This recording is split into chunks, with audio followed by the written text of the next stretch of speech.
మీరు పంట నష్టమైపోయింది. ఇక ముందు నష్టం కాకుండా చూసుకోవాలి. మీరు అక్కడ ఇక్కడనే కూర్చొని పనిచేయలేదు అని ఏమైనా తెలుస్తావా? చెప్పేస్తావా? ఇబ్బంది ఉంటుందని ఇప్పుడే చెప్పండి.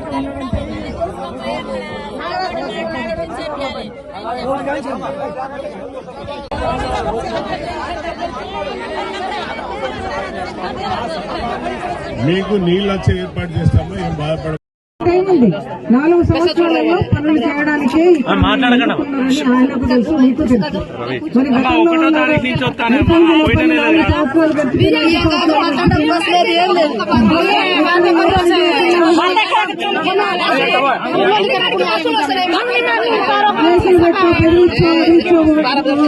మరి కూడా కలిపిపోయే ఇవాళ రేవంత్ రెడ్డి గారు అమర్నిషన్ కూడా కష్టపడతాను. ఎవరి కోసం రాష్ట్రంలో తప్పకూడదు.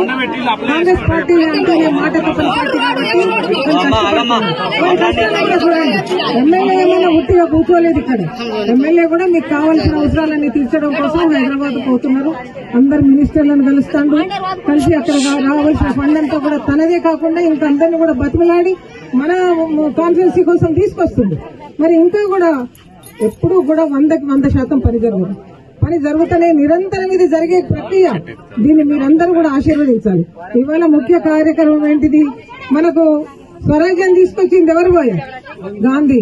ఆ గాంధీ గారి ఆశయాలను మనం భావితరాలకు ముందు తరాలకు కూడా చెప్పాలని ఈ కార్యక్రమం.